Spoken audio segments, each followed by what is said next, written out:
Good evening.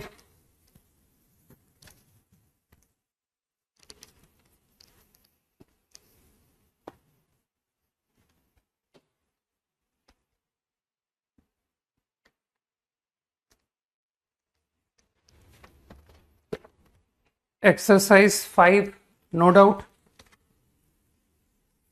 27।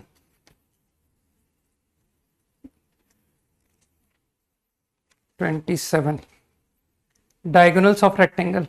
अरे यार, diagram बनाते तुरंत हो जाता है। x equal to a, this is x equal to a, x equal to a dash, x equal to a dash. Vertical line होगी ना, ठीक है ना। x कांस्टेंट है, y चेंजिंग है। y equal to b, this is y equal to b, y equal to b dash, this is y equal to b dash. तो तुमको लगता है ना कि मुझे रेक्टेंगल के सारे वर्टिसेस मिल रहे हैं, तुमको डायगोनल चाहिए ना, a कॉमा b और इसका अपोजिट एंड ये रहा a dash comma b dash. तो मेरे ख्याल से तुम definitely line joining these two लिख सकते हो। सिमिलरली बस अब मैं छोड़ देता हूं, this is a dash comma b, this is a comma b dash. ठीक। एक्स, अरे मत पूछो यार 10 का मीनिंग बिल्कुल सही तो है। Equation of straight line passing through -4,3 से passing line, portion of it between coordinate axes. अरे क्लास में कराया हुआ क्वेश्चन है। -4,3 ये कोई पॉइंट है,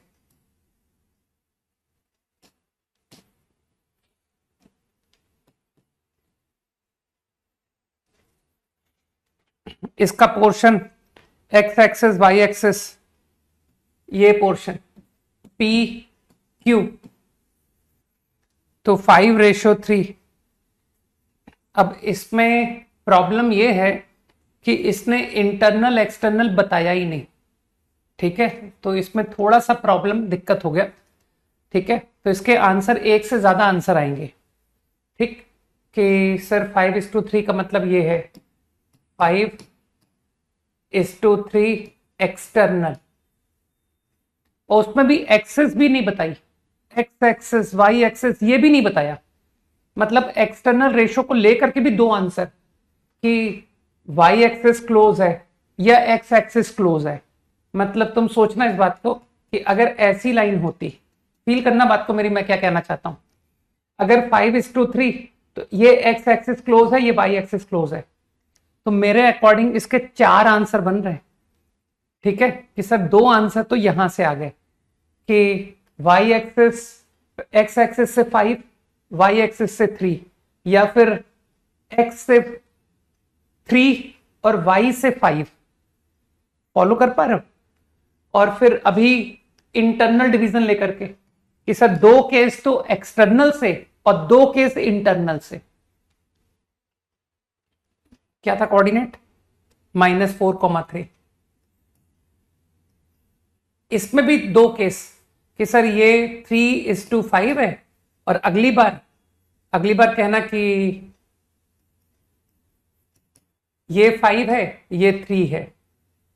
तो टोटल 4 केस में प्रॉब्लम का आंसर आएगा, समझ गए। और जिसको सेक्शन फॉर्मूला लगाना आता है ना, इंटरनल एक्सटर्नल, वो ये कोऑर्डिनेट्स निकाल लेगा कि सर मैं ये कोऑर्डिनेट और ये कोऑर्डिनेट निकाल लूंगा।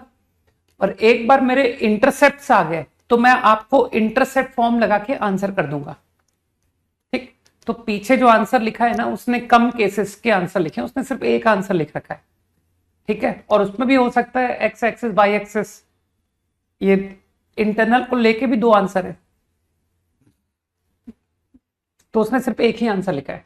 चिंता मत करो, आईआईटी में बहुत क्लियर क्वेश्चंस आते हैं। तो आईआईटी में तो ये क्वेश्चन 1 और मोर में आएगा, which of the following may be the equation of line, ठीक है। तो टेस्ट में चिंता मत करो, यही सेम सवाल दूंगा और 1 और मोर में दे दूंगा, ठीक। चलो भाई, एक्सरसाइज 5 ओवर। एक्सरसाइज 6 नहीं, अब एक्सरसाइज 6 पर आ जाओ। पीछे के आंसर पर मत ध्यान दो, कह रहा हूं ना, उसने वन ऑफ द आंसर लिख दिया, don't worry.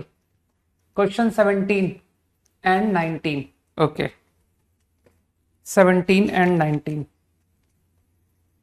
17, through the point 45 degree to straight line, do your सेल्फ। ठीक, बच्चा भी कर लेगा कि सर गिवन लाइन से, जो गिवन लाइन है जिसका की स्लोप 1 है, उससे दो लाइंस बनेगी, एक 45 मोर इंक्लाइंड और एक 45 लेस इंक्लाइंड। ठीक है, तो लोग तो ओरली कर देंगे कि सर एक स्ट्रेट लाइन तो आपकी 90 डिग्री हो गई, क्योंकि खुद जो गिवन लाइन है उसका इंक्लिनेशन 45 है, तो अगर 45 मोर इंक्लाइंड लोगे तो वो 90 डिग्री हो गया। इसका मतलब है x कांस्टेंट, तो 17 का एक आंसर तो x इक्वल टू 3 हो गया, और दूसरा आंसर y इक्वल टू 4 हो गया। 45 लेस इंक्लाइंड, 45 मोर इंक्लाइंड। ठीक, हाँ 17 का second part, find their equation and find also the area. कुछ भी पूछते हो, मतलब दिमाग लगाए बगैर आईआईटी पहुंच जाएंगे, ऐसा कभी नहीं होगा, है ना। 3,4, चलो सॉल्यूशन की आदत डालता हूं तुम्हारी, थोड़ा अच्छे बच्चों के लिए फायदा होगा। एक लाइन x इक्वल टू, ये y इक्वल टू 4 लाइन, ये y equal to x equal to 3 line, है ना। और जो थर्ड लाइन है वो y equal to x minus 2 straight line, sorry x minus Y equal to 2 straight line.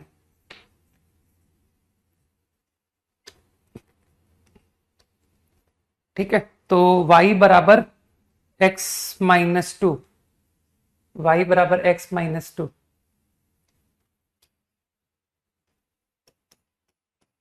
ये straight line, कई लोग समझ गए कि सर ये रही वो लाइन। तो इन तीन का आपस का एरिया पूछा है, area formed by triangle formed by them. तो तुमको लगता है कि सर ये तो कुछ ज्यादा इजी क्वेश्चन हो गया, ये तो राइट ट्राइंगल बन गया, तो हाफ बेस इनटू हाइट, तो निकाल दो यार ये कोऑर्डिनेट। ये y equal to X minus 2 है ना, तो x को 3 डालने से कितना आ गया 3,1, और यहां पर y को 4 रख दो, 4 प्लस 2 6, 6,4। तो मुझे लगता है एरिया हो गया, तो half into 3 into 3, half into 9/2 answer. Easy है ना, सारे नहीं बताऊंगा, चिंता मत करो। Question number 7 you can do on your own. ठीक है, चारों कोऑर्डिनेट को लेकर के कंस्ट्रक्शन करो, आई एम श्योर कि तुम कर लोगे।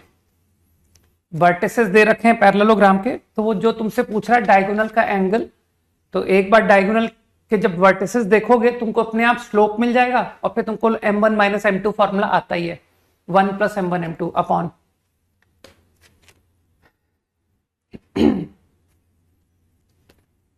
19।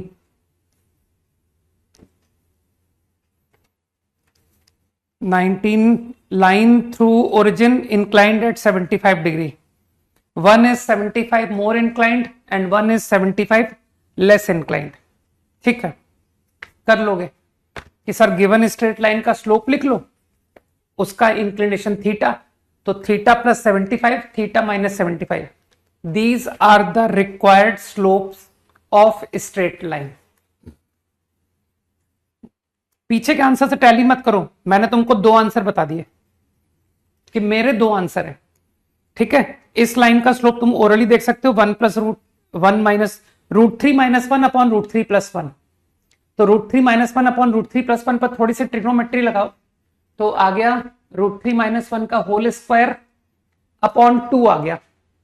√3 माइनस 1 का होल स्क्वायर खोलोगे तो 4 माइनस 2 √3 है ना, अपॉन 2, तो ये आ गया 2 माइनस √3। तो जो लोग समझदार हैं वो कहेंगे सर 2 माइनस √3 वैल्यू हमने देखी है 15 डिग्री, तो इसका मतलब है जो गिवन लाइन है उसका स्लोप है, इंक्लिनेशन है 15 डिग्री। तो जो तुम्हारी लाइन रिक्वायर्ड है ना, एक हो गई 15 प्लस 75 मतलब 90, मतलब वर्टिकल लाइन। तो एक आंसर तो हो गया x equal to 0, vertical line origin से, तो x इक्वल टू 0। और एक हो गया -60 स्लोप, 15 माइनस 75 माइनस 60, तो मतलब -1/-√3 स्लोप। कुछ लोग समझ गए? तो अगले का आंसर है y equal to -√3x through origin. Exercise 6 done. Done. Exercise 7 बोलो भाई। 7 बहुत लल्लू है, जो पढ़ाया उसके आगे तो बहुत लल्लू है सब। 14 तो इसमें है ही नहीं, एक्सरसाइज 7 में 14 है ही नहीं। और एक्सरसाइज 6 तो पेज चेंज हो गया ना, वो 6 का तो पेज चेंज कर लिया ना मैंने, ठीक है। तो अब क्यों पूछोगे 6 का क्वेश्चन कि सर वो 7 पे आ चुके हैं। Question number 7 right, okay. 7 में तो तुमने कोशिश ही नहीं की ना, इसलिए तुम पूछ रहे हो। खैर चलो, ऐसे लोगों की मदद कर दो ताकि ये एग्जाम में भी ना कर पाए। P परपेंडिकुलर फ्रॉम ओरिजिन, है ना, तो ऐसे लोगों की मदद करना हमेशा ठीक रहता है। ओरिजिन से perpendicular a upon root sec square plus cosec square. मेरे ख्याल से किसी का भी कंफर्ट लेवल सेक और कॉसेक के साथ नहीं है तो साइन कॉस में लिख लिया, तो ये आ गया p sine theta cos theta. चाहो तो 2 थीटा लिख सकते हो, मॉड लगा के रख लो, कोई दिक्कत नहीं सर, मॉड है। नाउ p डैश, मतलब जो लोग फॉर्मूला बेस्ड क्वेश्चन नहीं कर पाते तो मुझे पहचान में आ जाता है कि ये लोग जेन्युइन लोग नहीं है, ठीक है। इनके chances of selection is too less. a cos 2 theta mod upon again sine square cos square which is 1 only, ठीक, मॉड, ठीक। तो बच्चा भी कर लेगा। ये p क्यों लिखा है यहाँ, ये a था, a, तो ठीक है। तो sine square plus cos square 1 हो गया, और क्या, p डैश और उधर 2p, कि सर 2p का स्क्वायर कर दीजिए, p डैश का स्क्वायर कर दीजिए, ये a स्क्वायर आ गया। तो करना क्या था मुझे, हाँ यही करना था, 4p square plus p dash square, बढ़िया। नहीं, एक्सरसाइज 7 तक होमवर्क था, आई रिमेंबर 3 एक्सरसाइज दी थी मैंने। हो गया क्वेश्चन खत्म हो गया, क्यों दिमाग लगा रहे हो। एक्सरसाइज 7 इज डन, ठीक। इतने ही होमवर्क थे जहां तक मुझे ध्यान है, 3 एक्सरसाइज थी और एक पीटी था। क्यों भाई, तुमने टेस्ट के लिए एसओटी रिवाइज नहीं करना था तुमको, है ना। लोगों ने किया एसओटी का होमवर्क क्योंकि उसके थ्रू उनका रिवीजन हो गया।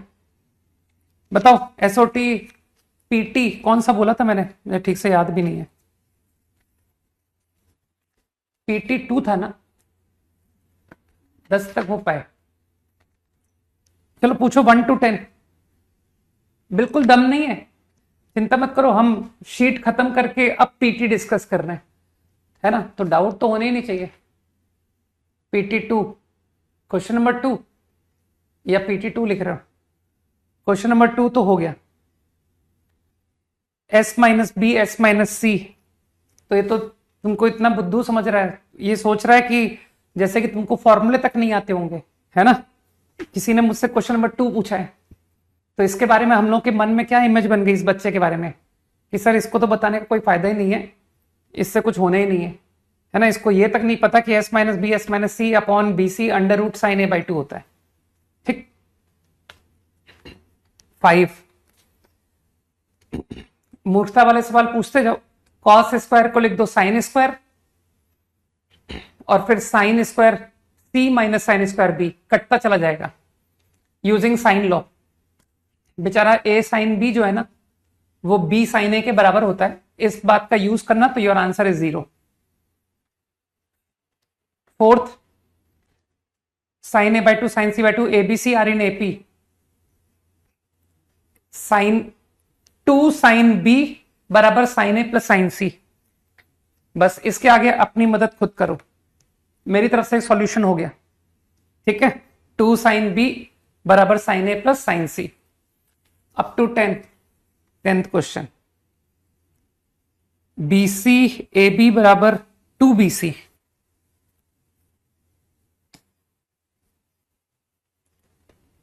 मतलब स्मॉल ए है ना, स्मॉल ए तो हुआ ये,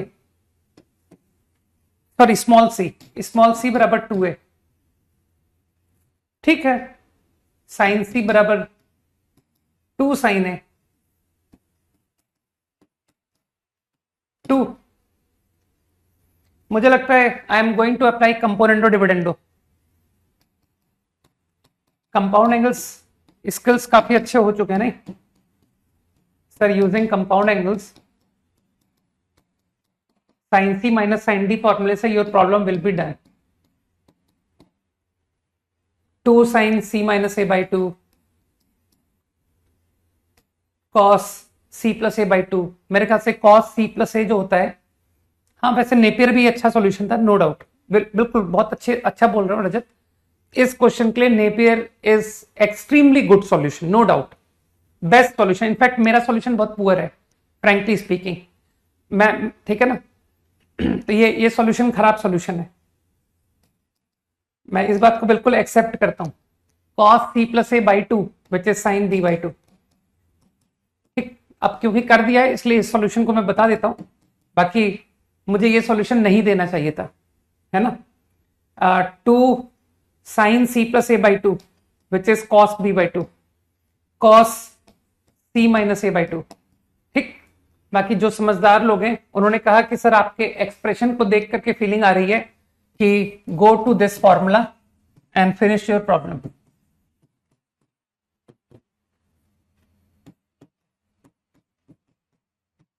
यार पहली बार तो मौका मिला नेपियर लगाने का, आप हमसे वो भी छीन लेना चाहते हो, तो बिल्कुल मुझे ऐसा करने का कोई हक नहीं है।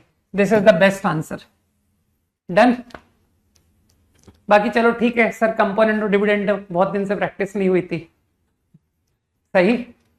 मैं क्या फ्लो पे चला गया यार, साइड्स दिए हैं, एंगल चाहिए, तो मैं फ्लो में चला गया कि मैंने देखा ही नहीं कि ये तो बेचारा नेपियर फॉर्मूले की सारी टर्म पड़ी हुई है एक्सप्रेशन में।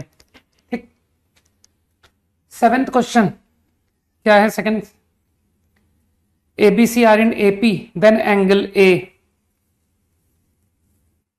ABC are in AP। तो मानते हो सर एंगल B की तो वैल्यू निकल आई। सोचो, कुछ लोग सोचो क्या बोल रहा हूं मैं। कैपिटल B इज 60 डिग्री, सही। Now B ratio C is known, तो नेपियर पर फिर जाएं क्या, एक मिनट सोचने दो। B ratio C is known है ना, तो नेपियर अच्छा सॉल्यूशन।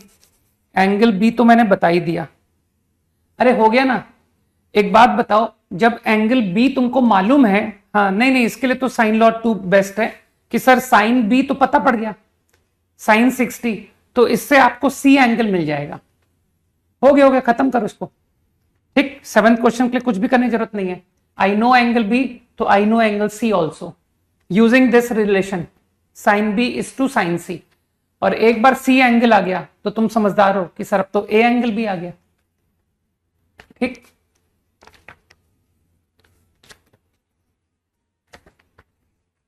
नाइन क्या करोगे जान करके, है ना। ये तो तुम प्रूव कर रहे हो कि सर मैं पढ़ता नहीं हूं, ठीक है, तो इसलिए मैं भी क्या करूंगा बता करके, जब तुम पढ़ते नहीं तो तुम्हारी मदद करके क्या करूं। ठीक, 9th क्वेश्चन पूछ रहे हो, बताओ। शीट डिस्कस हो चुकी है, कुछ लोग जानते हैं ना कि हाँ सर ये शीट हो चुकी है। 11 to 15 no,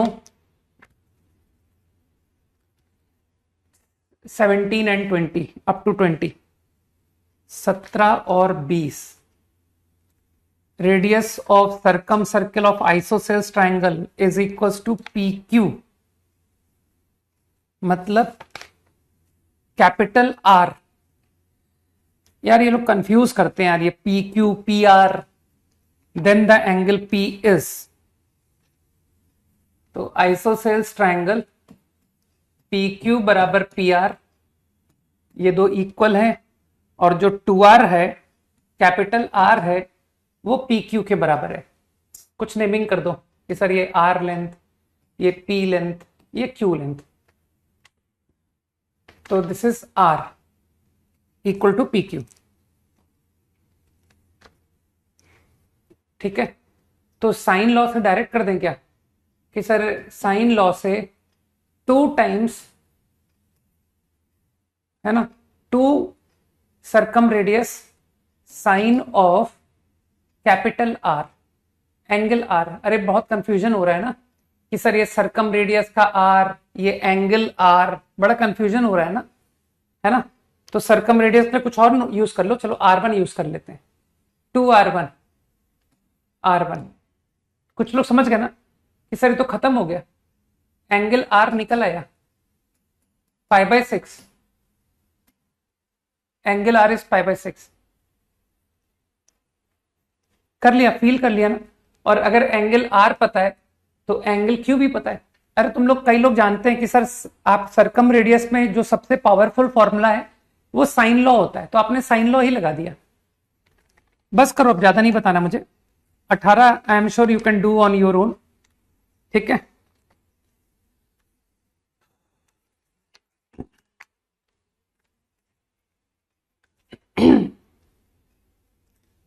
circum circle to incircle, small R by capital R. तो बस मैं ऐसे डिक्टेट कर रहा हूं। स्मॉल आर होता है delta by S, small R है। ठीक, इसको स्कूल की आदत से करो कि सर ऐसे एक सवाल को अगर स्कूल में कराया जाता 18 को, तो वो स्कूल में हमको समझाते कि देख ए को ले ले 4K, बी को ले ले 5K, सी को ले ले 6K। ठीक, तो एस भी के में आ जाएगा, और फिर A B C upon 4 delta, ये कैपिटल आर हो गया, और small R delta upon S हो गया। और फिर क्योंकि सारे साइड्स आपने दे रखे हैं, तो मेरे दिमाग में हीरोन्स फॉर्मूला आएगा कि सर एरिया को तो मैं हीरोन्स फॉर्मूला से निपटा दूंगा। तो सब कुछ मेरी के में आ रही है, एंड आई एम श्योर कि इससे कांस्टेंट आंसर निकल जाएगा। ठीक, 20 एरिया ऑफ सर्कम सर्किल। अरे यार, ये कितना मूर्खतापूर्ण क्वेश्चन पूछ लिया है कि सर मेरे को साइन लॉ भी नहीं आता, B upon sine B is 2R, मेरे को ये तक नहीं आता। चलो डन।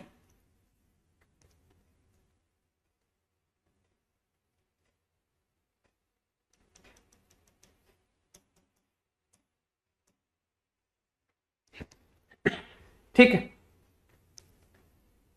तो लास्ट क्लास कुछ प्रॉब्लम्स कर रहे थे हमें, कॉन्करेंसी एंड ऑल। ठीक, तो कुछ अच्छे कंसेप्ट आगे बढ़ाते हैं। Let's know the idea of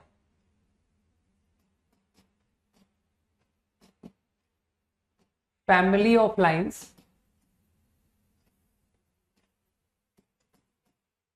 passing through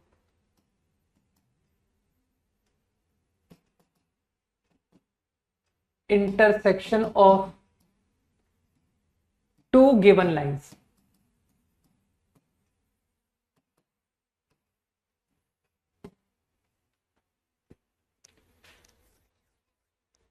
करेंगे करेंगे, वेडनेसडे के बाद करेंगे, ठीक है ना। Test paper after Wednesday.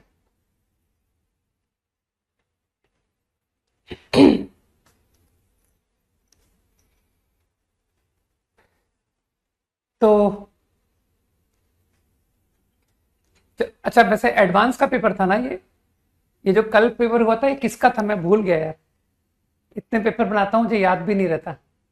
जो कल पेपर हुआ था वो किसका था, मेंस का था कि एडवांस का था?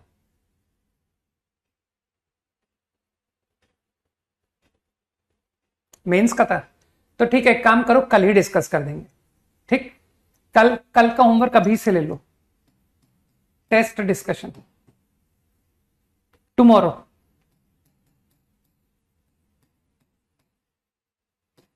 ठीक, चलो कल कल ही डिस्कस करके खत्म करते हैं टॉप।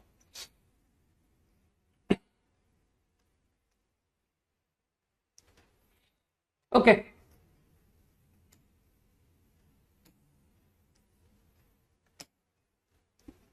आइडिया को समझना क्या दिया हुआ है। यू आर गिवन 2 लाइन्स, तुमको 2 लाइन दिए हुए हैं। वन इज L1, उसकी इक्वेशन लेट से A1x B1y C1, and one more line is given L2।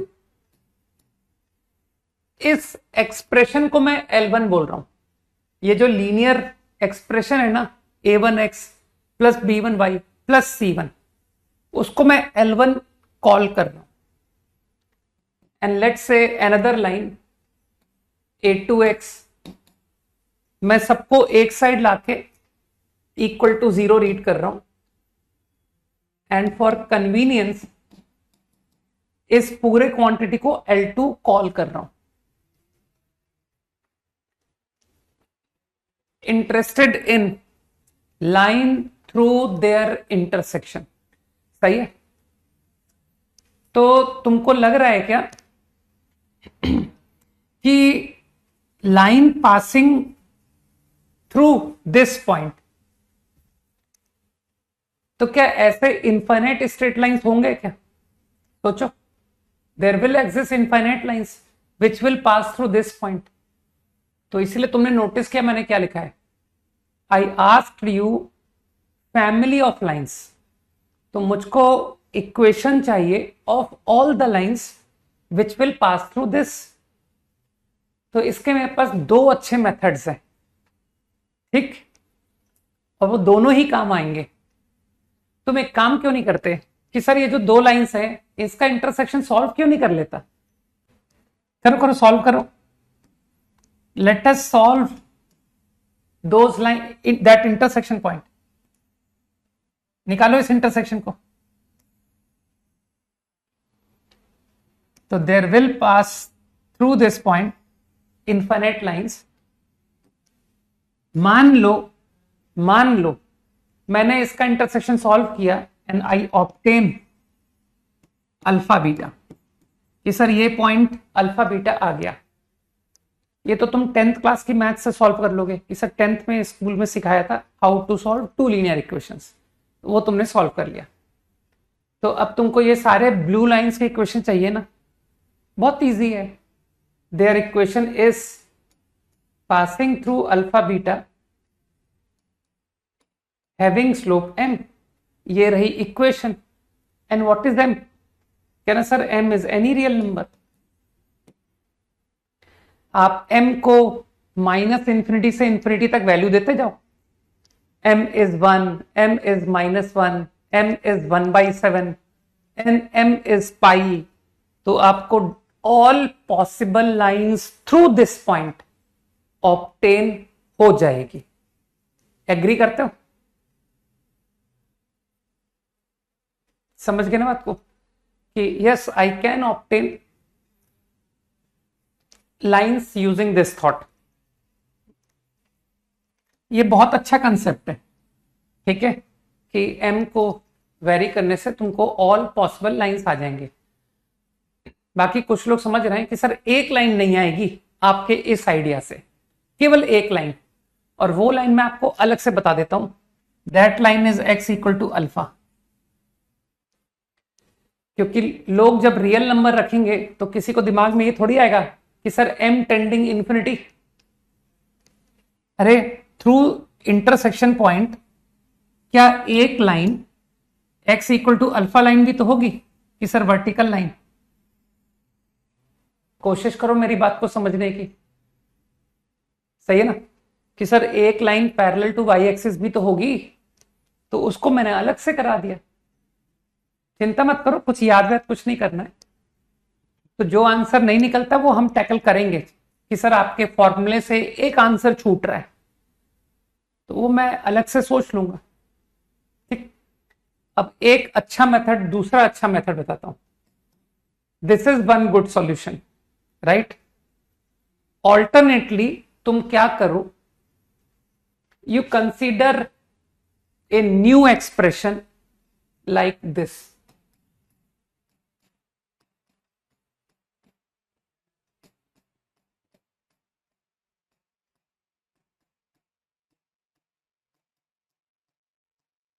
Is 0।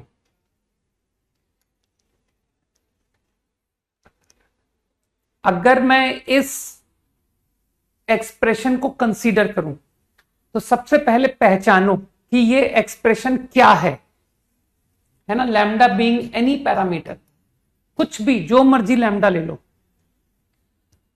तो सोच करके बताओ, क्या ये जो इक्वेशन मैंने लिखी है, क्या ये एक स्ट्रेट लाइन होगा? सोचो, will this represent a straight line? Yes, because it is a linear in X and Y. तुम तो जानते हो कि सर लाइन की इक्वेशन किस फॉर्म की होती है, लीनियर इन एक्स वाई। तो ये एक लाइन है, ठीक। अब जो family of lines through intersection of two given lines है, ठीक, ये जो अल्फा बीटा है, एक मोमेंट को इसको इसमें पुट करना जरा कि sir let's put alpha beta. तो मानते हो if I put alpha beta, तो एग्री करते हो कि सर ये 0 हो गया। कारण कि alpha lies on L1 line. तो तुम तो जानते हो कि सर अल्फा बीटा अगर लाई कर रहा है तो A1 alpha plus B1 beta plus C1 0 आएगा। तो ये टर्म 0 आ गई। इसी तरह से मानते हो अल्फा बीटा पुट करने से ये भी 0 आ गया।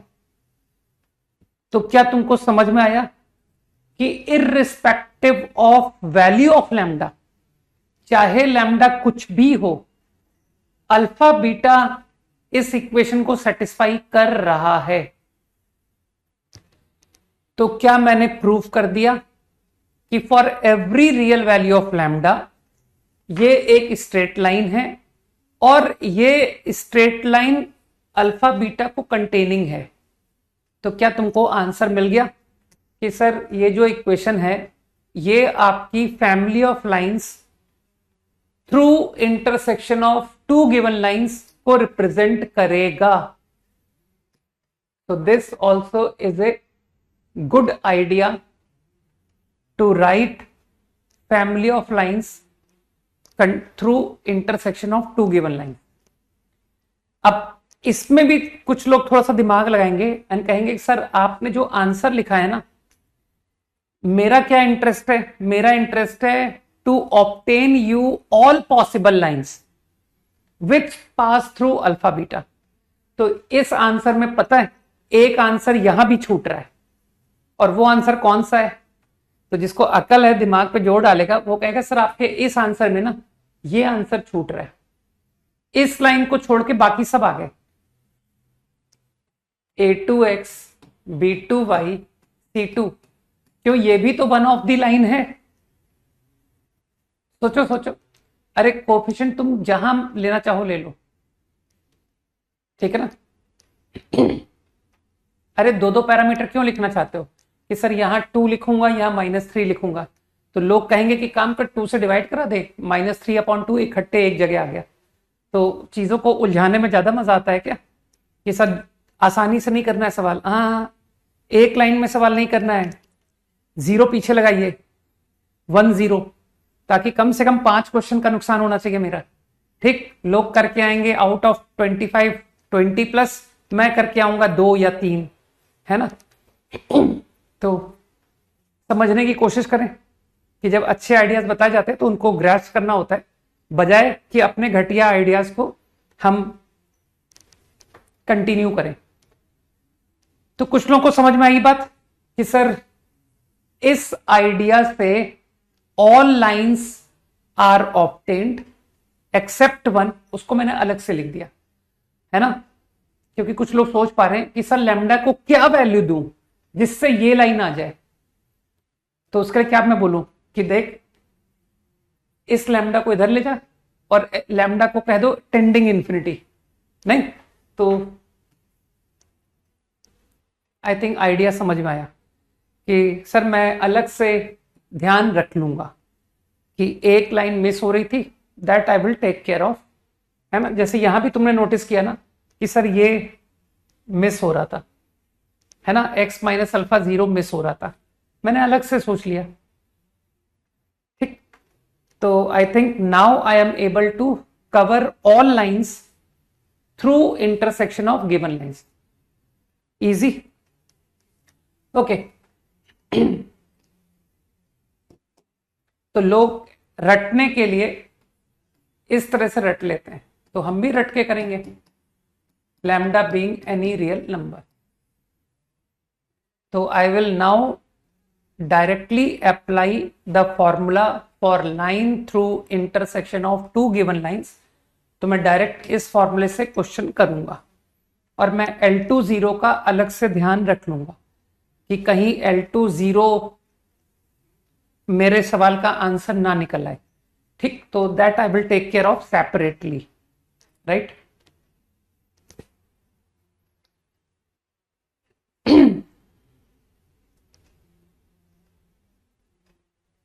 ओके.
परपेंडिकुलर.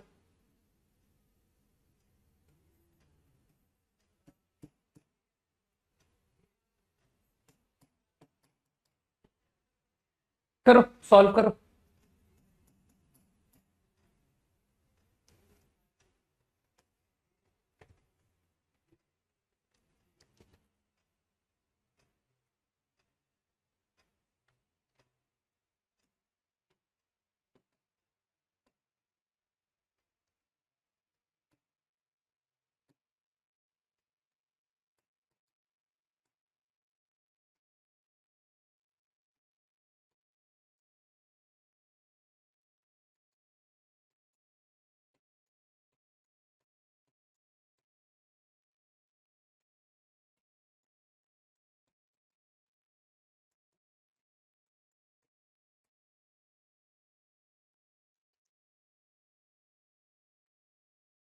करते जाओ मृदुल, बहुत इजी क्वेश्चन.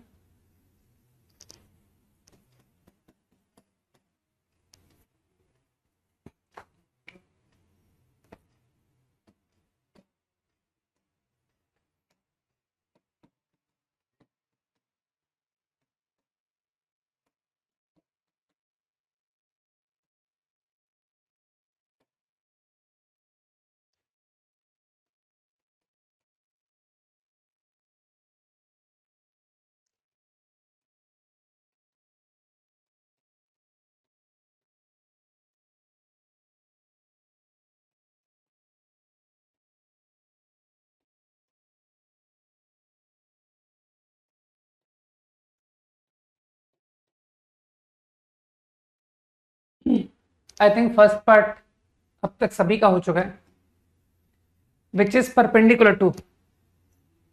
तो कई लोग मेरे ख्याल से हो सकता है फर्स्ट मेथड से कर रहे हो कि सर हमने तो इन दोनों लाइन का इंटरसेक्शन ही निकाल दिया. कई स्मार्ट लोग ये मेथड कर रहे होंगे. तो इसका इंटरसेक्शन कितना आया था? इंटरसेक्शन पॉइंट कितना आया था टू लाइंस का? -2 ना, -2,0. ठीक. तो दोनों का इंटरसेक्शन -2,0 आया. आराम से सॉल्व कर लो. ठीक. हाँ. Now if you have obtained, तो सर पहला क्वेश्चन तो डायरेक्ट हो गया. परपेंडिकुलर, इस लाइन का स्लोप है -2, इसका स्लोप है नहीं. अरे दोनों मेथड से करेंगे, पहले एक मेथड से बताने दो मुझे. तो मानते हो -2 गिवन लाइन, तो रिक्वायर्ड लाइन का स्लोप हो गया हाफ। तो passing through -2, 0 having slope plus half. First problem is done. अगला पार्ट,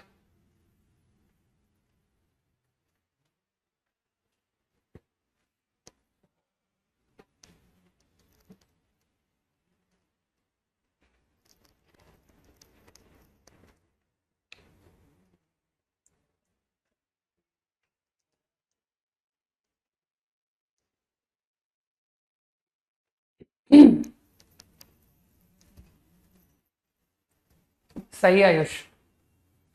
तो कई लोगों को याद है कि सर -1 स्लोप की लाइन, ठीक, which make non zero equal. तो कई लोग जो पढ़ते हैं उनको याद है कि सर -1 स्लोप, x+2 y-0। तीसरा, थर्ड पार्ट,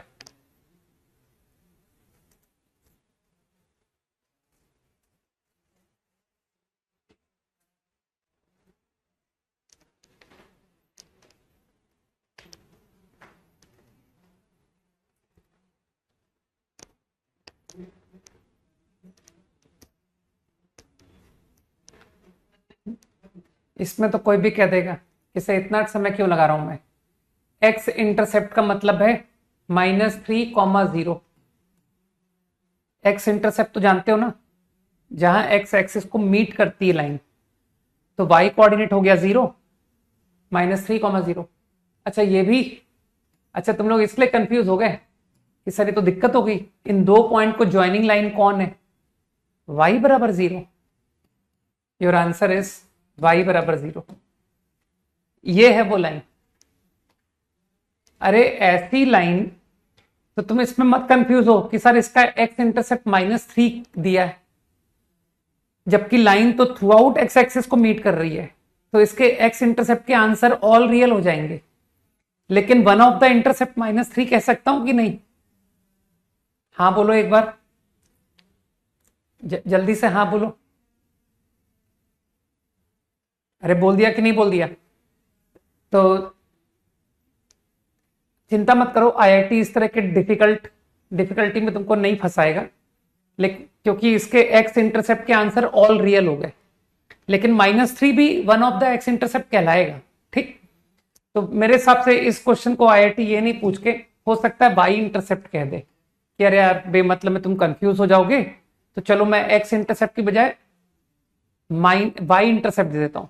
तो इसको बेटर वर्जन कर दूं कि सर ये सवाल नहीं करके hopefully JEE will prefer to give this. सही है ना? ये थोड़ा सा बेटर लुक लगेगा। तो इंटरसेप्ट फॉर्म से डायरेक्ट आंसर लिख दूं क्या कि यार -2, 0, 0, -3।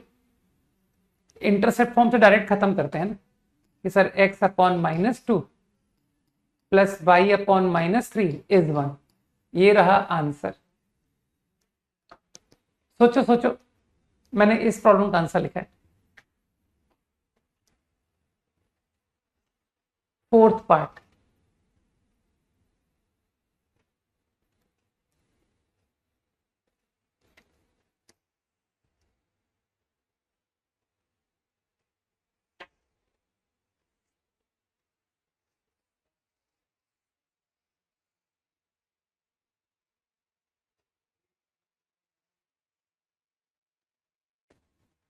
फोर्थ पार्ट के लिए थोड़ी सी बेटर अंडरस्टैंडिंग चाहिए। तुमको लगता नहीं कि एक कर्व और एक स्ट्रेट लाइन टेंजेंट, तो एक काम करें, इन दोनों का इंटरसेक्शन कराएं कि सर लाइन का इसके साथ इंटरसेक्शन कराते हैं। तो ये जो लाइन है इसकी इक्वेशन y-0 mx+2, यहां तक ठीक है? समझते हैं, जतिन देखते हैं कि कैलकुलस के बगैर क्वेश्चन बनेगा कि नहीं बनेगा, कि सर अलजेब्रा ट्रिग्नोमेट्री की मदद से क्वेश्चन कर सकते हैं या कि हाई फाई कैलकुलस लगानी पड़ेगी। तो एक काम करूं, ये स्ट्रेट लाइन और ये कर्व का इंटरसेक्शन करवाऊं कि चलो इनका इंटरसेक्शन कराते हैं। तो तुम तो इंटरसेक्शन करना जानते हो कि सर दोनों का y इक्वेट कर दो। तो I am going to put y this mx plus 2m is X square plus 1। यहां तक ठीक? क्या अब तुम कुछ बता सकते हो कि इंटरसेक्शन के थ्रू तुम क्या चाहते हो? ये एक क्वाड्रेटिक बन गई और तुमको लगता नहीं कि सर ये जो पैराबोला है, ये जो कर्व है, अरे क्वाड्रेटिक में पढ़ा है यार, अगर क्वाड्रेटिक के दो रियल आंसर हुए तो कुछ ऐसा सिचुएशन, टू डिस्टिंक्ट सॉल्यूशन, तो सर लाइन तो कट कर जाएगी। तो मेरे ख्याल से लोग समझ गए कि सर इसके इक्वल रूट कराइए, है ना। तो गो टू क्वाड्रेटिक,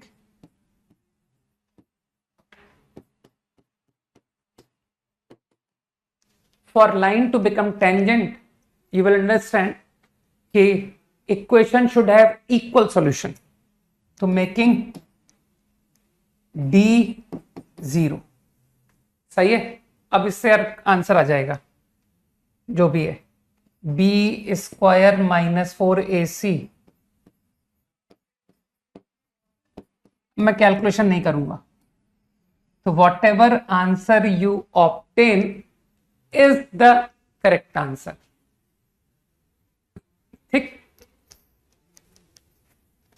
आंसर थोड़ा डिफिकल्ट फॉर्म में आ रहा है, कुछ अंडर रूट में आ रहा है। ठीक, मेरे ख्याल से मैंने बी स्क्वायर माइनस 4ac सही कर दिया है। सही कर दिया। कुछ कॉम्प्लिकेटेड आंसर आएगा ना कि सर अंडर रूट में आंसर आ रहा है, m की वैल्यू, और m की वैल्यू आ गई तो योर आंसर इज ऑब्टेन्ड। अब चलो हम फैमिली ऑफ लाइंस का ऑल्टरनेट आइडिया से जो लोग करना चाहते हैं, डेफिनेटली मैं उन लोगों को अप्रिशिएट करूंगा। ठीक है, तो those who want to do it using L1 plus lambda L2, तो एक मोमेंट लाइन की इक्वेशन लिख लेता हूं मैं, है ना, कि कौन सी दो लाइन की बात की थी मैंने। 3x माइनस 4y प्लस 6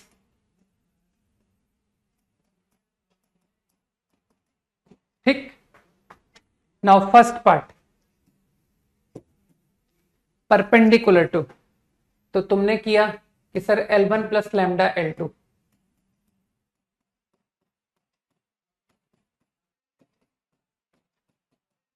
सही। For first part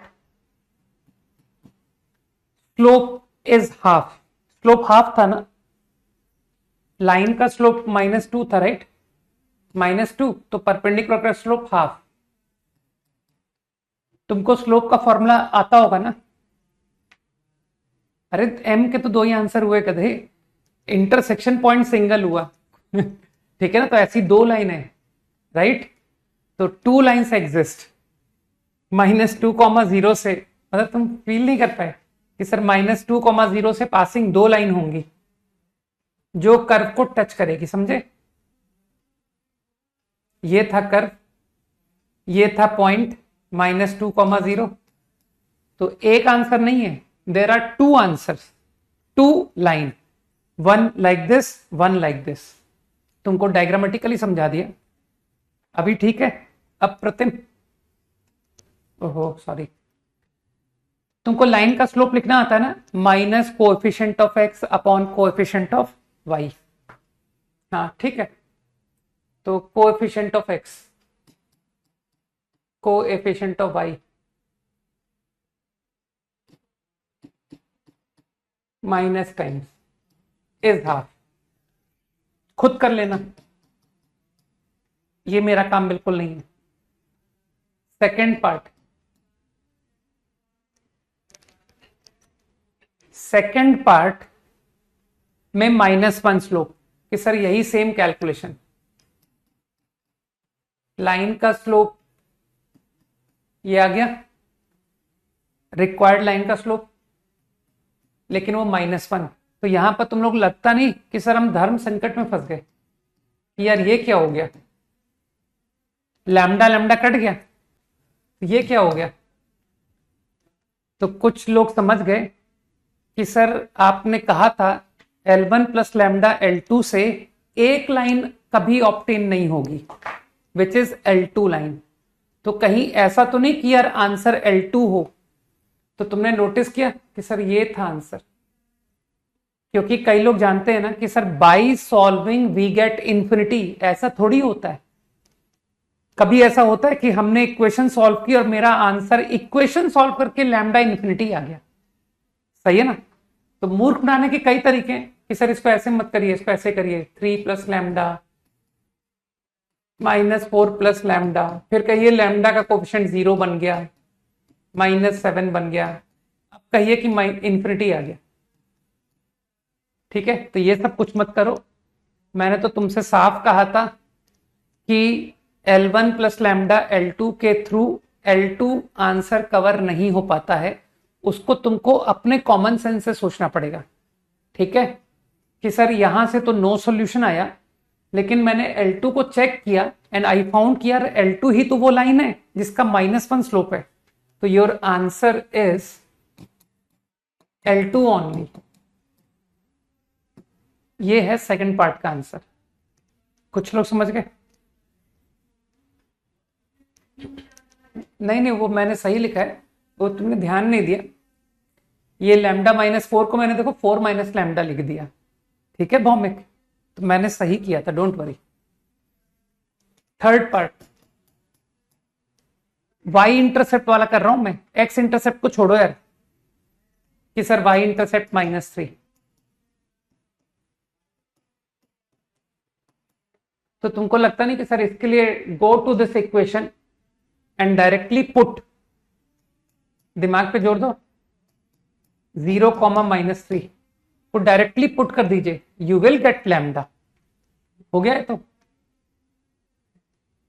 12 plus 6 lambda -3 plus 2 get lambda, सही। और फोर्थ पार्ट के लिए भी वही सब कुछ सेम कि sir use intersection of the line with the curve y बराबर एक्स स्क्वायर प्लस 1। क्या था कर्व की इक्वेशन, क्या थी? y बराबर एक्स स्क्वायर प्लस 1। तो for fourth part 3x -4 times X square plus 1 plus lambda, मैं अब करूंगा ही नहीं इसके आगे, X square plus 1 plus 2। Now collect as a quadratic, make d 0 will obtain you lambda. Concept should be clear. ठीक, तो आइडिया तुम लोग समझ गए कि we can solve problem using L1 plus lambda L2 also quickly.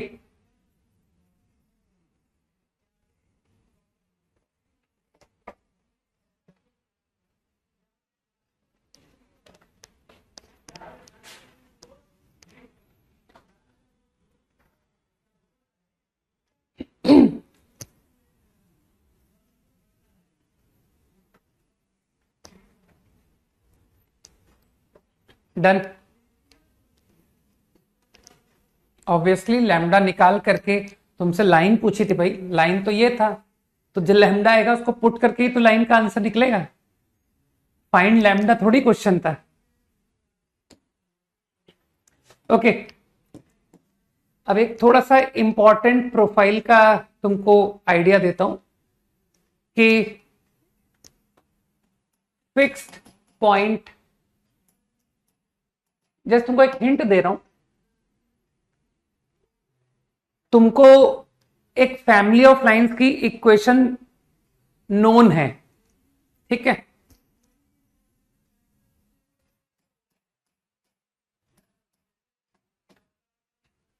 You are given a fixed family of lines, और फिर वो तुमसे कहेगा कि प्रूव करो। जस्ट आइडिया ले लो मैं क्या कह रहा हूं। Prove that family of lines pass through a fixed point, ऐसा तुमको प्रूव करने को हो आएगा। ठीक है,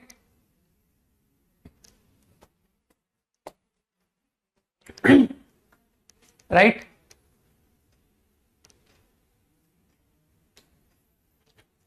तो अभी अभी क्वेश्चन में तुमको क्लियर हो जाएगा कि सर किस तरह के क्वेश्चन इस आइडिया पर आते हैं। तो you are given a family of lines और तुमसे कहा गया है कि prove that they are all concurrent at a fixed point, they all pass through a fixed point. ठीक, तो व्हाट विल हैपन कि जो तुम्हारी फैमिली ऑफ लाइंस की इक्वेशन होगी ना, उसको हम मेहनत करके इस फॉर्मेट में कन्वर्ट कर लेंगे। तो once I am able to express equation of family of lines like this, अगर मैंने फैमिली ऑफ लाइंस की इक्वेशन को इस तरह से ला दिया जहां L1 is a known linear equation, L2 is a known linear equation and lambda any parameter, any real number, right? तो तुम समझ गए कि सर ये जो इक्वेशन है ये स्ट्रेट लाइन है और ये हमेशा for every lambda intersection of L1 L2 से पास करेगी। तो अगर तुम L1 L2 का इंटरसेक्शन निकाल देते हो तो मानते हो that fixed point is obtained, और मेरा प्रूफ हो गया कि yes this equation always pass through a fixed point which is nothing but intersection of L1 and L2। Easy. तो अभी क्वेश्चन करके देखते हैं कि सर किस तरह के सवाल आते हैं।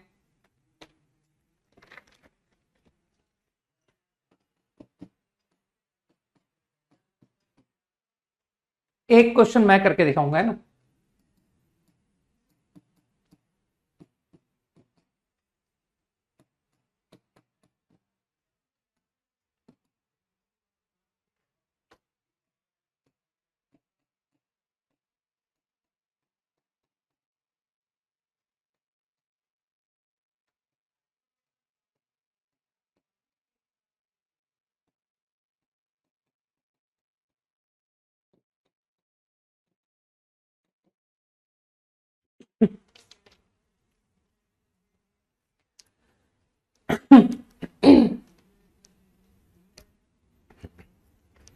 जस्ट नोट डाउन करो।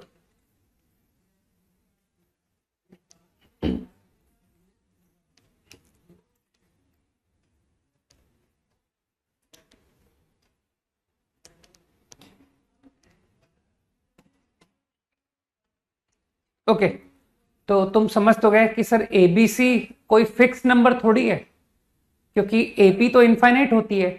1 3 5 इज एन एपी। फिर कोई कहेगा 1 4 7 इज अनदर एपी। तो ऐसे बहुत सारे एपी हो सकते हैं।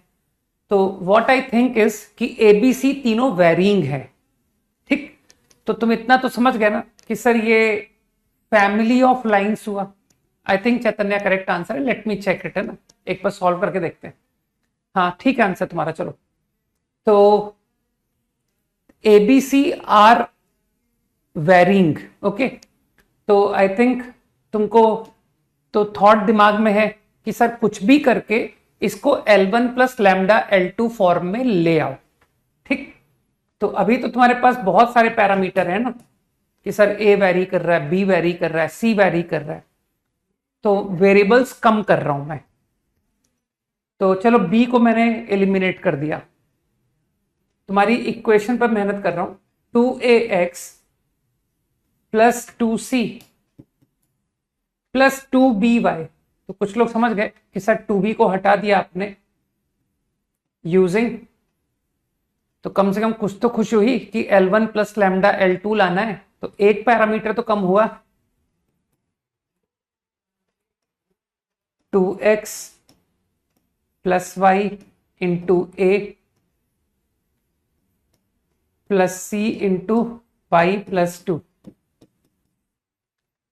यहां तक ठीक। अभी भी ये तुम्हारे फॉर्मेट में नहीं है, L1 प्लस लैम्डा L2। तो क्या तुमको लगता नहीं कि सर मैं इसको एक सिंगल पैरामीटर में ला सकता हूं?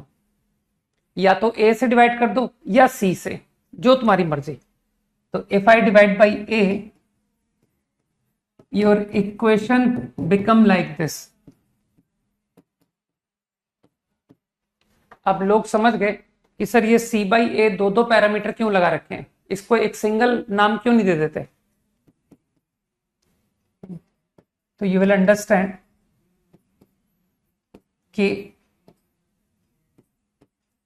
I can express the line like this।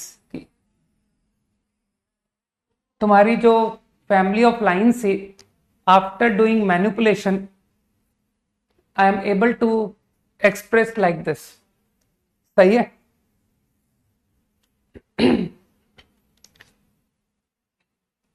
Idea clear? तो तुम्हारा जो इक्वेशन ऑफ लाइन था दैट बिकम दिस। तो मेरे ख्याल से अब तो प्रॉब्लम खत्म कि L1 प्लस लैम्डा L2। तो for every lambda this equation pass through intersection of L1 0 and L2 0।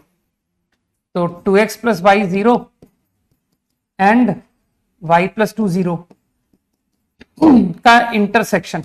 तो your answer is comma -2, y की वैल्यू -2 और x इज 1।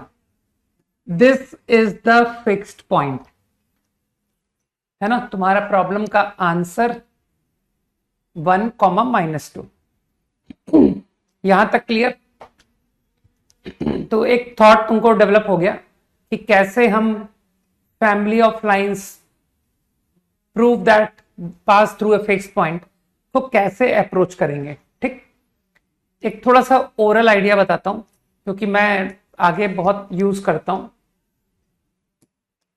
मैं क्या करता हूं, मैं जो एग्जाम में लोग क्वेश्चन देते हैं ना, मैं बिलीव करता हूं कि तुम्हारा क्वेश्चन सही होगा।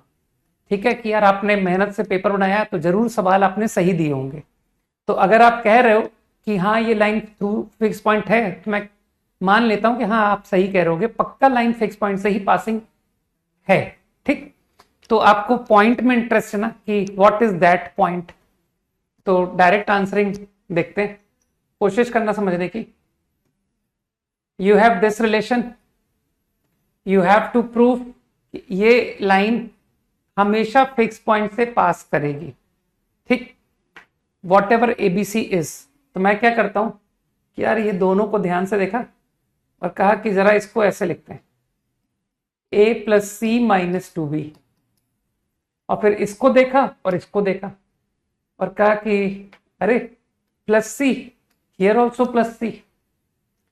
तो फिर ए एक्स, यहां a, तो इसका मतलब है x1 हो गया। Put x equal to 1, B Y -2b, put y equal to -2। तो बाई ऑब्जर्वेशन मैं सीधा आंसर कर देता हूं कि सर बाई ऑब्जर्वेशन आपका सवाल का आंसर ये है। समझ गए? तो आगे संभव है कि मैं प्रॉब्लम्स में फिक्स पॉइंट तुमको डायरेक्ट ऑब्जर्वेशन से बता दूं इन सच सिचुएशन। ठीक, और जिसको कि यार ऐसे कैसे कह दिया, तो उसके लिए है ना ये मेथड। ये देखो ना, जो लोग कैलकुलेशन से करना चाहते हैं दे कैन ऑल्सो डू कि सर ये है ना बढ़िया method, I can do like this, no problem. Idea clear?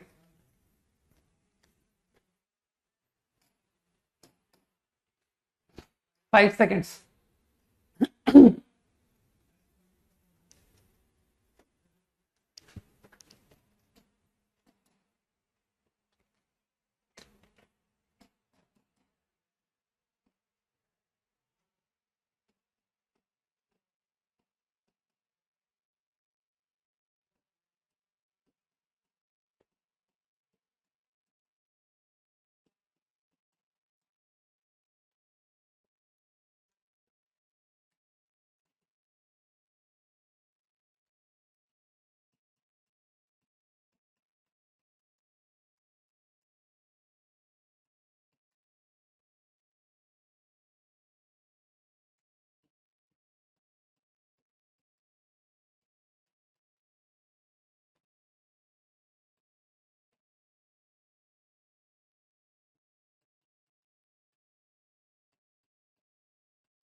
Do this.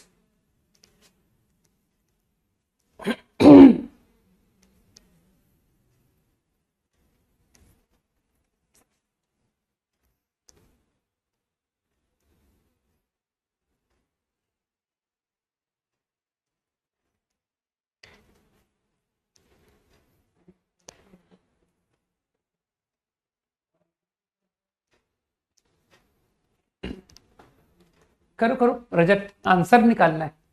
तुमको फिक्स पॉइंट बताना पड़ेगा, जब तुम फिक्स पॉइंट बता पाओगे तभी मैं मानूंगा। अर्कचित क्वेश्चन को पढ़ो, क्या लिखा है, पूरा आंसर चाहिए मुझे।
सही है आयुष।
ओके, लास्ट क्वेश्चन कुछ ज्यादा इजी था, सभी से हो गया कि सर a-3b का whole square -4c² is 0, a-3b -2c, a-3b +2c।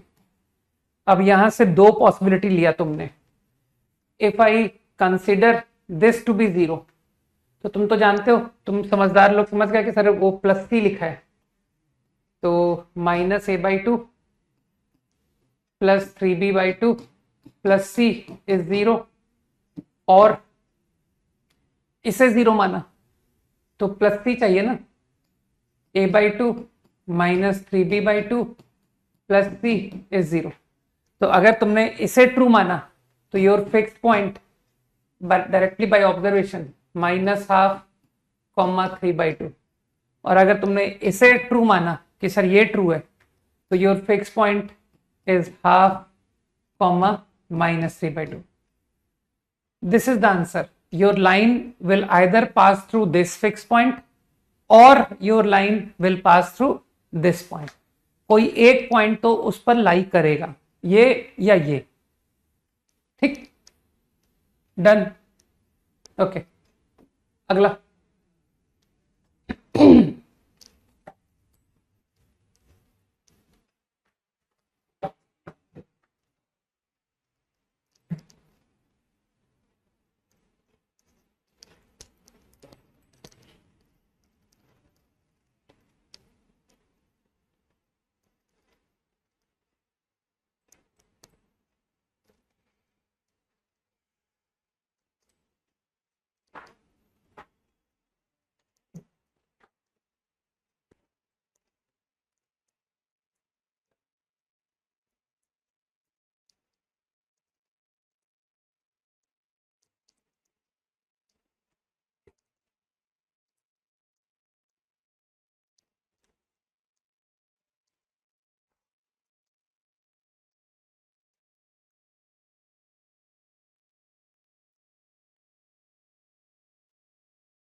अब इस पेज को कर लो पहले।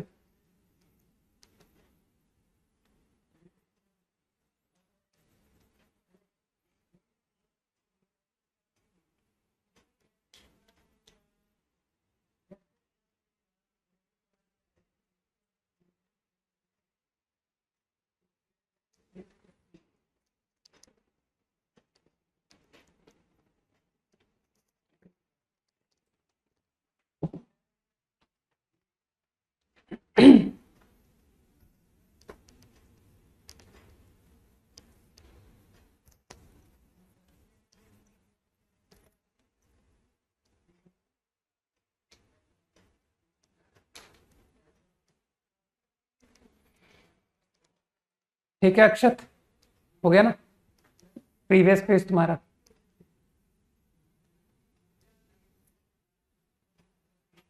ठीक।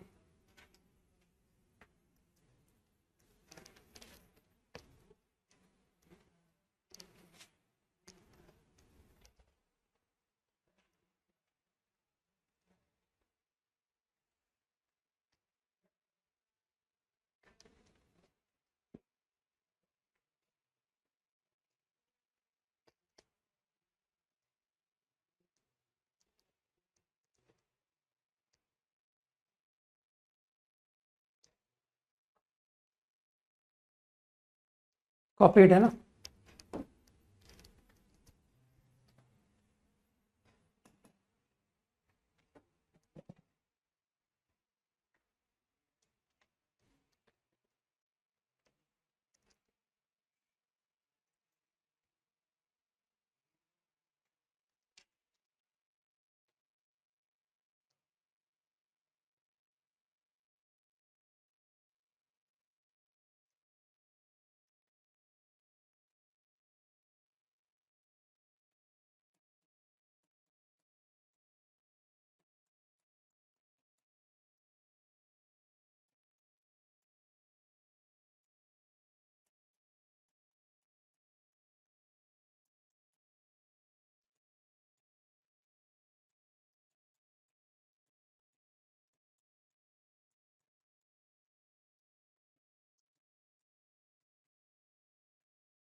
ओके डन,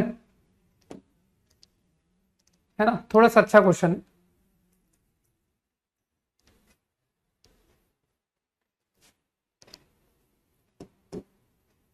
60 सेकेंड्स मोर, चलो ट्राई करो, अच्छा है।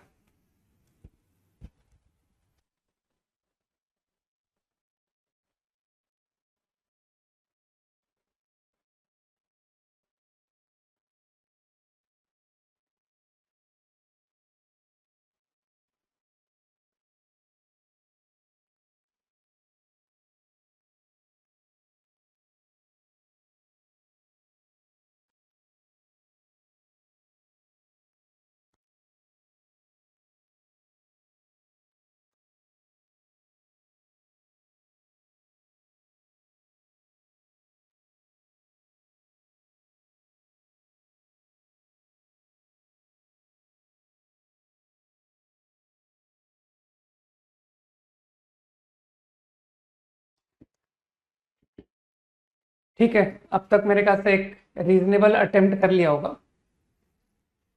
3,0 लाइन वाई एक्सिस को मीट कर रहा है eight C.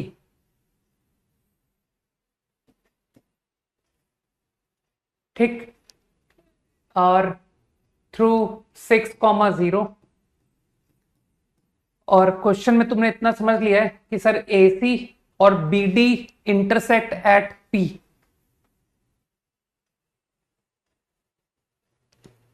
This intersection point is P. This point is D.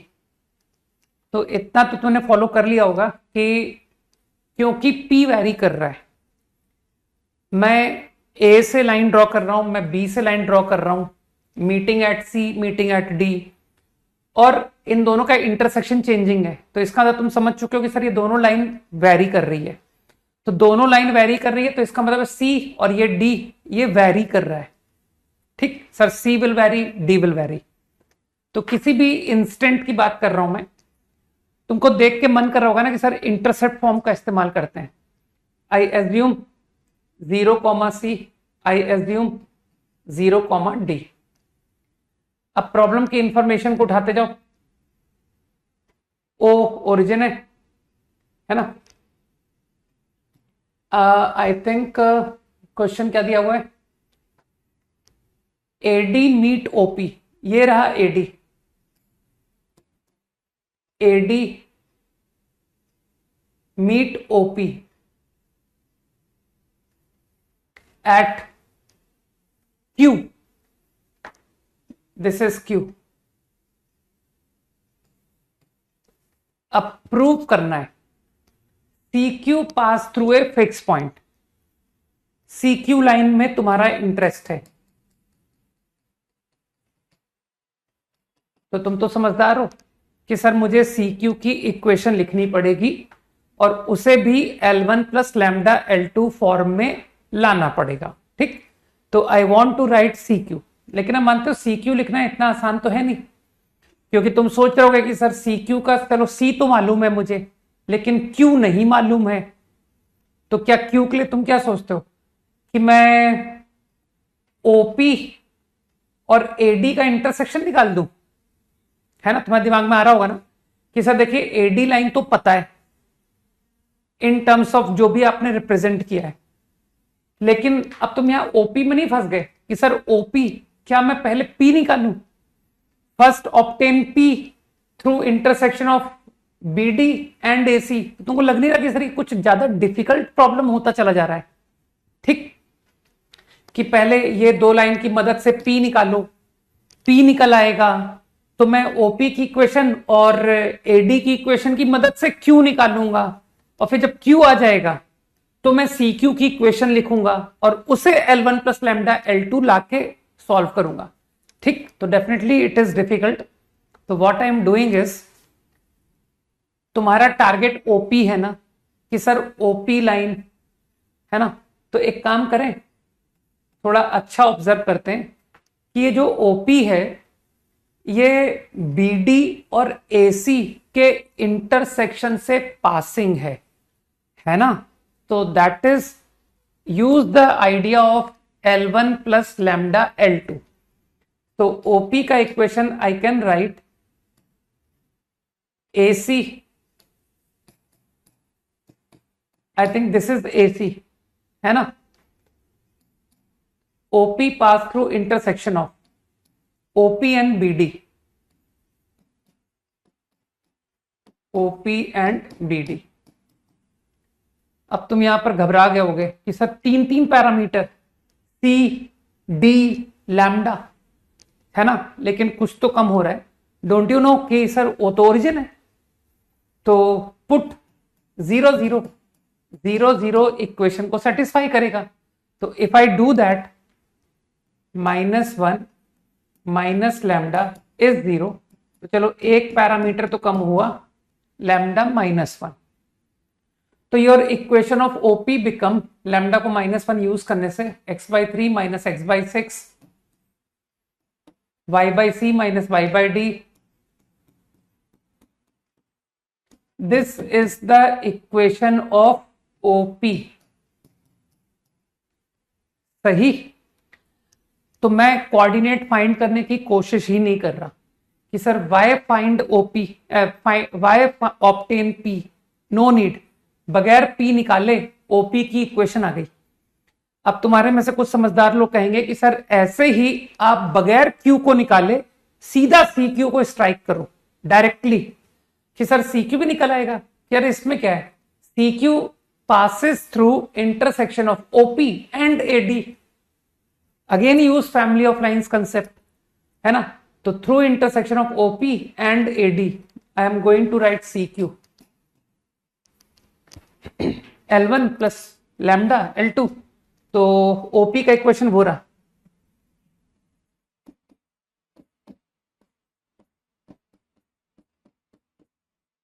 This is OP plus, चलो कुछ नया पैरामीटर यूज कर लेते हैं, म्यू एडी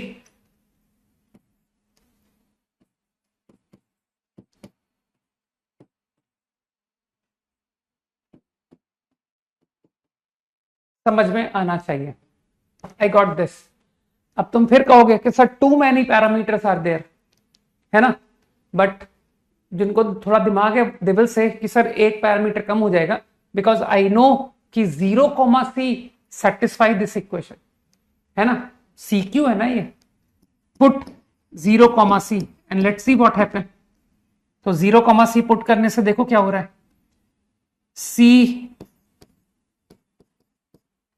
अरे ब्रैकेट खोलते जाओ यार, क्यों calculation, 1 minus C by D plus mu C by D minus 1 is 0। तो I think mu comes out 1, mu 1 आ गया, है ना। नाउ ऑब्टेन सी क्यू, तो सी क्यू का इक्वेशन आ रहा है after substituting mu to be 1, x by 6 plus x by 3 x by 2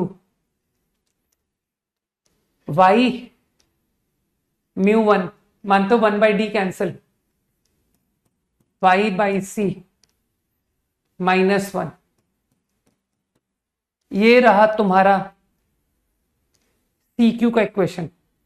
तो लोग तो समझ गए कि सर ये आ तो गया, L1 plus lambda L2, read it like this, x by 2 minus 1 plus 1 by c into y 0।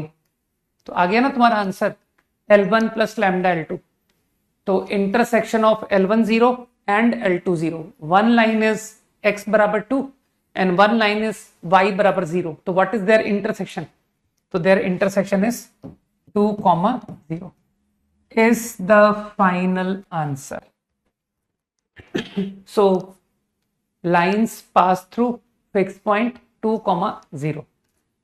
काहे तक कब तक आसान सवाल करते रहेंगे ना, लेवल तो बढ़ेगा ही नहीं। 5 seconds क्विकली।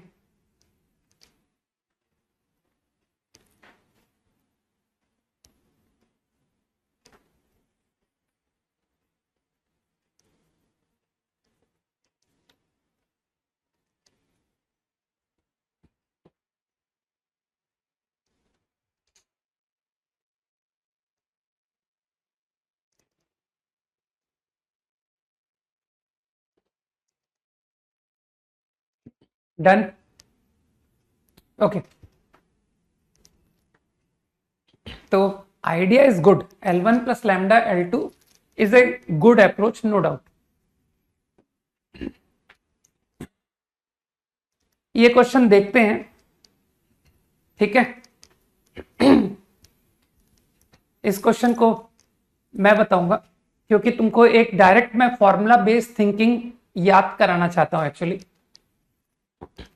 अगर तुम ऐसा सोच रहे हो कि सर पैरेललोग्राम के चारों साइड्स अगर दिए जाएं, राइट, तो सॉल्व फॉर इंटरसेक्शन, ये कोऑर्डिनेट निकाल दो, ये चारों कोऑर्डिनेट निकल आएंगे।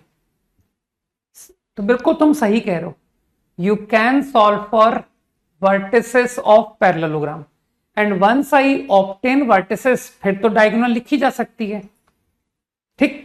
This is a difficult idea, मतलब लॉन्ग आइडिया है, डिफिकल्ट नहीं है तो आसान, लेकिन कैलकुलेशन है। तो थोड़ा सा तुमको फॉर्मूला बेस्ड सीधा रिजल्ट रटवाता हूं, ठीक, तुमको सीधा फॉर्मूला सिखाता हूं कि एक तरीका है जिससे तुम डायरेक्ट आंसर पर पहुंच सकते हो, ठीक। उसका प्रूफ नहीं बता के तुमको वेरीफाई करा दूंगा कि ये सही आंसर है। एक काम करो, चलो तुमको मगिंग भी साथ में सिखाता हूं कि सर कैसे रटे, इस आंसर को रटे कैसे। एसी की इक्वेशन लिखनी है, AC। तो तुम क्या करो, ये जो AC डायगोनल है ना, इसके सेम साइड की लाइंस को मल्टीप्लाई कर दो, सेम साइड। तो this is and this one, ये AC के सेम साइड में लाई कर रहे हैं ना, तो यू मल्टीप्लाई देम। इसको नाम दे दूं L1, इसको L1 बोल रहा हूं, इसे L2 बोल रहा हूं, इस लीनियर एक्सप्रेशन को, इसे L3 बोल रहा हूं, और इसे L4 बोल रहा हूं। L1 L2 L3 L4, ठीक। तो तुम क्या करो, तुमने सेम साइड को मल्टीप्लाई किया कि सर L1 और L2 मल्टीप्लाई कर दिए, ठीक। इसी तरह से जो बाकी के दो सेम साइड है ना, उनको भी मल्टीप्लाई कर दो, this and this, L3 L4 multiply हो गया, ठीक। अब दोनों को डिफरेंस कर दो, सब्ट्रैक्ट, ठीक, डायरेक्टली यू सब्ट्रैक्ट। तो ये जो आंसर है ये AC का आंसर होता है, ठीक। मैं वेरीफाई करा देता हूं कि ये आंसर क्यों होता है। ये आंसर कैसे आया अभी नहीं बताऊंगा, क्योंकि उसके लिए थोड़ा पेयर ऑफ लाइंस की आवश्यकता पड़ेगी। तो अभी मैं इस आंसर का how I got this answer ये बात नहीं करेंगे, सिर्फ ये बताऊंगा कि हाँ यही आंसर AC है, ठीक। तो एक मोमेंट क्या करो, जरा मल्टीप्लाई करो इन दोनों को। तो क्या तुम नोटिस कर रहे हो कि sir A1 A2 x square, तो क्या तुम नोटिस करो यहां भी A1 A2 एक्स स्क्वायर, तो क्या फील किया कि एक्स स्क्वायर कैंसिल हो गया, ठीक। B1 B2 Y square, here also B1 B2 Y square, sir Y square भी कट गया, वो भी कट गया, ठीक। A1 B2 XY plus B1 A2 XY, here also A1 B2 XY B1 A2 XY। तो मानते हो सर XY का टर्म भी कट गया। तो ये जो एक 2 डिग्री एक्सप्रेशन बन रहा था, उस 2 डिग्री का एक्स स्क्वायर कट गया, वाई स्क्वायर कैंसिल हो गया, XY कैंसिल हो गया। तो क्या मानते हो ये जो इक्वेशन आई है, ये जो आपने एक्सप्रेशन मुझे बोला, ये एक लीनियर आ रहा है। This consist of x, this consist of y, this consist of constant. तो ऐसे आंसर को लोग स्ट्रेट लाइन बोलते हैं कि नहीं बोलते हैं, ठीक है। तो इतना तो क्लियर हुआ कि हाँ ये जो भी आपने मुझे आंसर सिखाया है वो है तो एक स्ट्रेट लाइन। यहां तक तो बात क्लियर हो गई, ठीक। अब तुम चेक कर सकते हो ना कि हाँ it is coming to be straight line, X Y का टर्म आ रहा है, X Y and constant, fine. अब बात आती है कि ये स्ट्रेट लाइन है, ये तो ठीक है, बट ये AC क्यों है, वाई इट इज AC। तो एक काम करते हैं, चेक करके दिखा देते हैं। तुमको यही बात जानने में इंटरेस्ट है ना कि ये AC की इक्वेशन क्यों है। तो एक काम करो, A का कोऑर्डिनेट को पुट करो। अगर मैं A का कोऑर्डिनेट यहां पुट करता हूं तो मानते हो कि सर A जो है L1 को सेटिस्फाई कर रहा है। तो अगर मैं A को पुट करूंगा तो एग्री करते हो ये टर्म 0 बन जाएगी। इसको कुछ मन में अल्फा बीटा पढ़ो, A1 alpha B1 beta C1 is 0। तो ये पूरा क्वांटिटी 0 हो गया बिकॉज ऑफ L1 कि सर A ने इस टर्म को 0 बना दिया A को पुट करने से। अब मानते हो A also lies on L4, तो क्या तुम फील कर पा रहे हो कि सर ये क्वांटिटी भी 0 आ गई if I put coordinates of A। क्यों? क्योंकि L4 0 बन गया, अल्फा बीटा पुट करने पर ये टर्म 0 बन गई क्योंकि A उस पर लाई कर रहा है। तो क्या इस बात को तुम एग्री करते हो कि मैंने शो कर दिया कि पॉइंट A इस इक्वेशन को सेटिस्फाई कर रहा है, ठीक। अब इसी तरह से पॉइंट C को भी चेक करा दो कि यार ये जो भी लीनियर आई है इसे C भी सेटिस्फाई कर रहा है। क्यों? C L3 पर लाई कर रहा है, C L2 पर लाई कर रहा है। तो मानते हो जब मैंने C को पुट किया कोऑर्डिनेट ऑफ C, तो ये टर्म 0 हो गई क्योंकि L2 0 बन गया, C लाइज ऑन L2। ये टर्म 0 बन गई बिकॉज ऑफ L3 कि सर C L3 को सेटिस्फाई कर रहा है। तो L3 become 0, here L2 become 0। तो क्या मैंने प्रूव कर दिया कि coordinate of C also satisfy this equation. ठीक है, तो भाई सीधी सी बात है, ये एक स्ट्रेट लाइन है और इस लाइन पर A लाई कर रहा है, इस लाइन पर C लाई कर रहा है, इट मींस ये ही AC है। ठीक, तो अब तुम एक बात को ध्यान रखना कि इसी आइडिया से तुम BD को समझ गए। फाइन, कि सर BD को भी रटने का यही तरीका, सेम साइड को मल्टीप्लाई कर दो, है ना। तो मतलब L1 L4 minus BD L2 L3। ठीक, अब इसमें जो भी उल्टे सीधे थॉट आ रहे हैं, ठीक है, मैंने प्रूफ दिखा दिया ना, प्रूफ नहीं दिखाया, मैंने वेरीफाई कर दिया कि yes your answer is correct. ठीक, अब जिसको कुछ भी उल्टे सीधे थॉट आ रहे हैं कि मैंने यार L1 L4 L3 को मल्टीप्लाई किया, मैंने L2 L4 को मल्टीप्लाई किया, मैंने घटाया, ये आंसर क्यों सही नहीं है। ठीक है, तो भैया सबसे पहले तो ये चेक करो कि ये स्ट्रेट लाइन है भी कि नहीं। A1 स्क्वायर एक्स स्क्वायर, यहां A2 स्क्वायर एक्स स्क्वायर, अरे तुम्हारा तो एक्स स्क्वायर ही नहीं कटा कि सर ये जो इक्वेशन आप लिख रहे हो ये तो 2 डिग्री इक्वेशन आ रही है। ठीक, तो तुमसे तो स्ट्रेट लाइन निकालने को कहा था मैंने, तुम ये मुझे 2 डिग्री कर्व क्या दे रहे हो। ठीक, तो मेरे ख्याल से मैंने कहा ना, जो भी थॉट आए उसको करना चाहिए। तो when you apply and if you come to know कि सर ये तो स्ट्रेट लाइन ही नहीं आया, तो गलत हो गया, रिजेक्ट कर दो। ठीक, तो बात दिमाग में गई। ठीक, अब इसमें तुमको वो बुद्धू कैसे बना सकता है, थोड़ा इक्वेशन को केयरफुल रहना कि सर जो लाइन पैरेलल है ना, उन दोनों की इक्वेशन को ध्यान से देखना, कहीं ऐसा ना हो एग्जामिनर तुमको मूर्ख बना दे, यहां x + y + 3 लिख दे और यहां लिख दे 2x + 2y + 7 और तुम फ्लो में मल्टीप्लाई कर दो। समझ गए? तो मेक श्योर कि मैं पैरेलल लाइन के कोफिशिएंट को सेम बना के रखूं, अदरवाइज तुम समझ रहे हो कारण कि सर मैंने फॉर्मूला लगाया और वो फॉर्मूला मुझे एक लीनियर इक्वेशन ही नहीं दिया, कहीं वो 2 डिग्री इक्वेशन ना दे जाए। तो ऐसा इस केस में देखो गारंटी है ना, अरे मैंने दिखाया, तुमको शो करके दिखाया कि देखो ना सारे 2 डिग्री कट गए, x² y² xy सब तो कट गया, तो you are only left with linear in xy। तो मेरे ख्याल से बात दिमाग में गई कि सर हमको ध्यान रखना होता है कि जो पैरेलल लाइंस हैं उनके कोएफिशिएंट ऑफ xy सेम हो। ठीक, then only apply this formula. तो ये अच्छा आइडिया है to obtain diagonals directly without any calculation. ठीक, हाँ मैं तुमको थोड़ा सा लेंदी मेथड भी बता सकता हूं, लेकिन दिस इज द बेस्ट। तो अगर मुझको चारों साइड्स पता है पैरेललोग्राम के, तो मैं तो डायरेक्ट प्रॉब्लम्स में फॉर्मूले से कर दूंगा।